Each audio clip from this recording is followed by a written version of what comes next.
Assalamualaikum warahmatullahi wabarakatuh. Berjumpa kembali dengan pembelajaran fisika. Kali ini kita akan mempelajari listrik arus bolak-balik. Nah, listrik arus bolak-balik dihasilkan oleh generator arus bolak-balik yang merupakan aplikasi dari induksi elektromagnetik. Besar geger induksi yang dihasilkan oleh generator arus bolak-balik merupakan fungsi dari waktu, berubah setiap saat. Sehingga fungsinya itu nanti merupakan fungsi dari waktu. Perhatikan persamaan arus bolak-balik ini. IT sama dengan I maksimum kali sinus omega T. Dengan IT adalah kuat arus sesaat, satuannya ampere. IM kuat arus maksimum, satuannya ampere. Omega adalah frekuensi sudut, satuannya radian per sekon. Dan T adalah waktu, satuannya sekon. Kemudian kita lihat juga persamaan tegangan bolak-balik. Kuat arus itu dinyatakan dalam I, kalau tegangan kita nyatakan dalam V besar. VT sama dengan V maksimum kali sinus omega T ditambah psi. Ya. Dengan VT adalah tegangan sesaat. Ini satuannya volt. Lambangnya kebetulan sama. Ini V besar juga. V maksimum ini tegangan maksimum, satuannya juga volt. Kemudian psi itu adalah beda sudut fasa antara I, kuat arus ini, dengan tegangan ini. Ya. Nah, kalau kita gambarkan grafik fungsinya berupa sinus, grafik fungsi I-nya berupa sinus, ini yang garisnya tegas, tidak putus-putus. Sedangkan yang garis putus-putus, ini adalah fungsi dari tegangan. Bentuknya sinusoidal juga, tapi karena ada beda fasa ini, dia akan bergeser ke kiri atau bergeser ke sebelah kanan.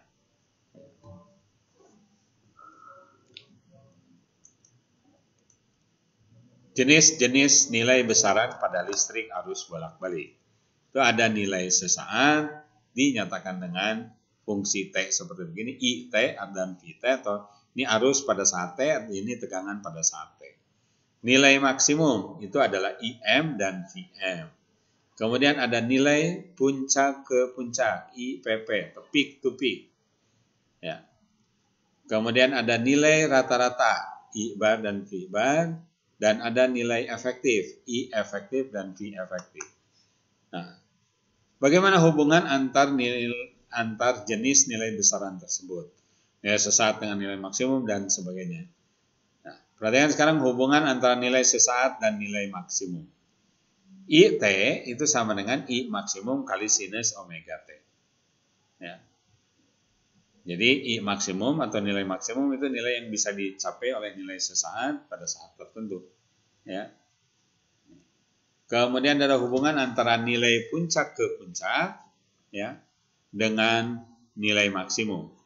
IPP sama dengan 2IM. Jadi I peak to peak sama dengan 2 kali I maksimum. V peak to peak sama dengan 2 VM. Ya. Sedangkan hubungan antara nilai rata-rata dan nilai maksimum, itu I rata-rata sama dengan 2I maksimum dibagi Pi. Sedangkan V rata-rata itu adalah 2V maksimum dibagi Pi.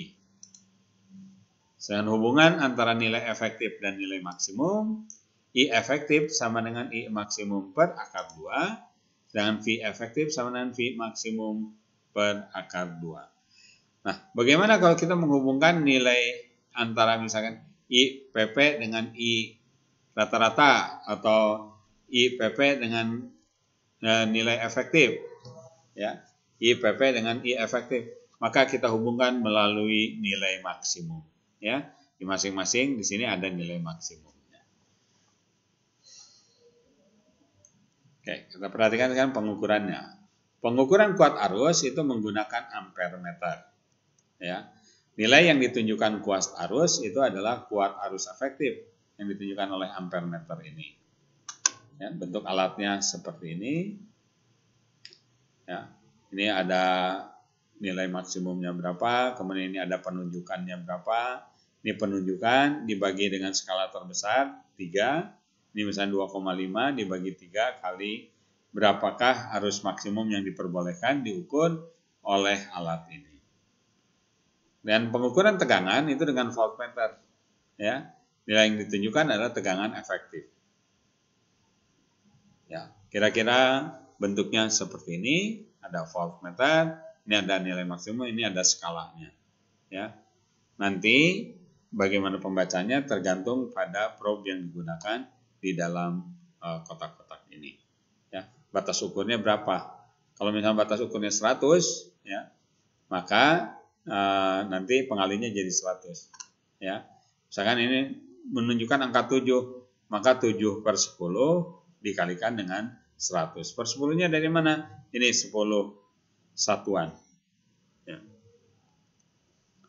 Kemudian pengukuran kuat arus atau tegangan dapat menggunakan multimeter atau avometer. Gambar multimeter atau avometer seperti begini, ya. Dan nilai yang ditunjukkan adalah nilai efektif baik kuat arus maupun tegangan. Ya. Nah, pengukuran besaran listrik bolak-balik itu bisa dilakukan dengan lebih teliti dengan menggunakan osiloskop. Ya, bentuk osiloskop seperti begini. Ini ada tampilannya, bentuk gelombangnya keluar, ada kotak-kotak gridnya. Ya, bentuk gelombangnya keluar macam-macam, nanti ada yang seperti gergaji begini, ada fungsi sinusoida atau bentuk yang lainnya. Yang penting periodik. Nah, untuk mempermudah kita akan membicarakan ya, itu gelombang-gelombang yang ditangkap oleh osiloskop secara sinusoida, bentuk sinusoida. Ya. Nilai yang terukur adalah nilai sesaat, nilai maksimum dan nilai puncak ke puncak. Nah, ini kita lihat fungsi osiloskop antara lain 1. Menyelidiki gejala kelistrikan yang bersifat periodik. 2. Melihat amplitudo, tegangan, periode, frekuensi ya, dari sinyal yang tidak diketahui. Nomor 3, melihat nilai tegangan dari sinyal yang berbentuk sinusoidal ataupun bukan. Ya. Melihat berbagai macam bentuk gelombang dari tegangan input seperti ini. Ada yang bentuk gergaji, ada yang kotak-kotak, gitu. Ada yang sinusoidal dan sebagainya. Nomor 5, mengukur tegangan listrik. Nomor 6, menghitung frekuensi sumber tegangan listrik. Sekarang mari kita lihat contoh soalnya. Contoh hasil pengukuran dengan osiloskop dan penafsirannya. Hasil pengukurannya seperti ini. Ya. Ini dari tampilan di sini diperoleh. Ini ada 20 milivolt. Itu adalah sumbu vertikalnya. Ya. Setiap kotak itu bernilai 20 milivolt.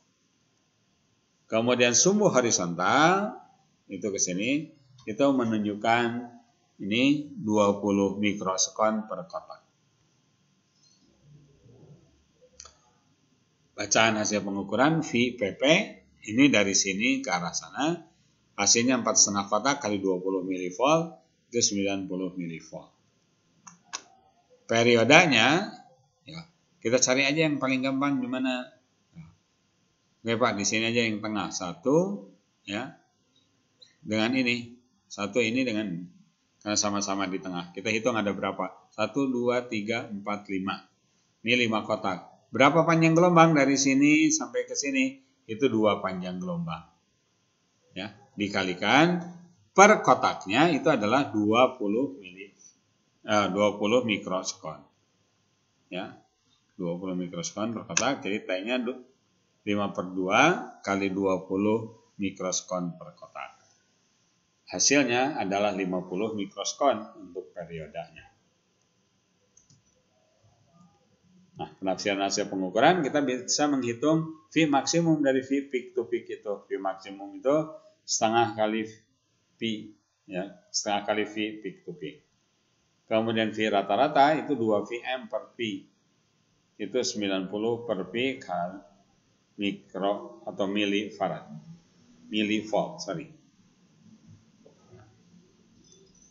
Kemudian V efektif, V maksimum dibagi akar 2, 45 per akar 2. Atau 45 per 2 kali akar 2 milivolt.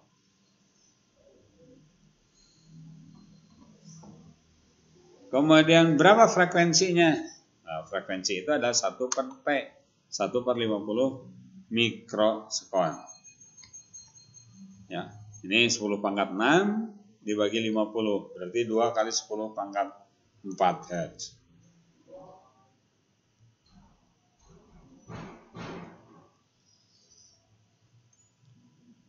Ya, kita teruskan. Sekarang kita lihat contohnya. Pengamatan dengan osiloskop diperoleh hasil seperti gambar di bawah ini. Jika skala vertikal diatur 3 volt per cm, skala horizontal diatur 5 milisekon per cm, dan satu kotak berukuran 1 cm kali 1 cm, tentukanlah A. Tegangan maksimum sumber, B. Frekuensi sumber. Kita lihat jawab.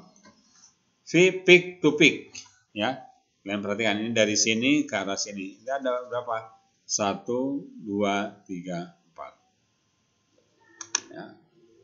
Ini dari bawah ke sini 1, 2, 3, 4. 4 cm kali 3 volt per cm. Berarti artinya V peak to peak-nya adalah 12 volt. Ya.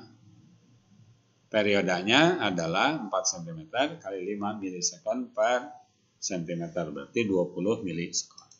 Sekarang kita jawab soalnya. Tegangan maksimum sumber Vm itu sama dengan V peak to peak dibagi 2. 12 per 2 sama dengan 6 volt.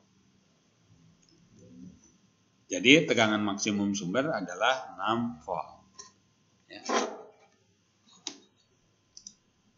Yang B, frekuensi sumber. Frekuensi itu 1 per periode, 1 per 20 milisekon.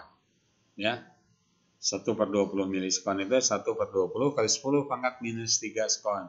10 pangkat minus 3-nya naik, maka hasilnya 50 Hz.